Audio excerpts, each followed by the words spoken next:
Jonathan Harker, एक नौजवान वकील, इंग्लैंड से ट्रांसिल्वेनिया जा रहा है।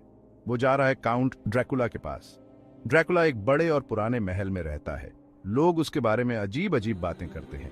जोनाथन को ड्रैकुला के प्रॉपर्टी के कागजों पर दस्तखत करवाने हैं, लेकिन ये काम इतना आसान नहीं है। ड्रैकुला कोई आम आदमी नहीं है, वो है एक खूंखार पिशाच। जोनाथन ड्रैकुला के महल के पास पहुंच गया। ठंडी हवा चल रही थी, चांद बादलों में छिप गया था। महल अंधेरे में डूबा हुआ था, चारों तरफ सन्नाटा छाया हुआ था। जोनाथन ने दरवाजा खटखटाया। एक लंबा पतला आदमी बाहर आया।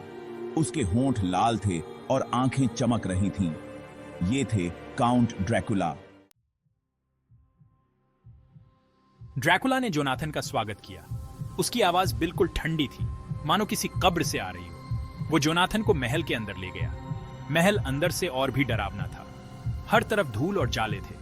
दीवारों पर अजीब अजीब तस्वीरें लगी थीं। जोनाथन को डर लगने लगा था। दिन तो बस ऐसे ही कट गए। ड्रैकुला जोनाथन से बातें करता, उसे पुरानी कहानियां सुनाता, लेकिन रात होते ही ड्रैकुला गायब हो जाता। जोनाथन उसे ढूंढता, लेकिन वो कहीं नहीं मिलता।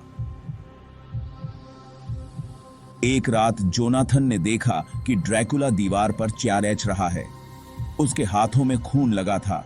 जोनाथन बहुत डर गया। उसे समझ आ गया कि वो किसके जाल में फंस गया है। जोनाथन अब जान गया था कि ड्रैकुला कोई आम आदमी नहीं है, वो एक पिशाच था। उसे खून की प्यास थी। जोनाथन को खुद को बचाना था। उसे इस महल से भागना था, लेकिन कैसे?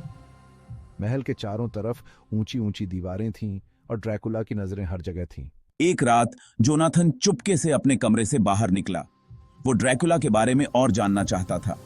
वो महल के उस हिस्से में चला गया जहां उसे जाने से मना किया गया था।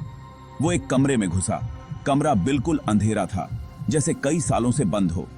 जोनाथन ने मोमबत्ती जलाई। उसने देखा कि कमरे में एक ताबूत रखा है। ताबूत खुला हुआ था और उसमें ईशी संपीशु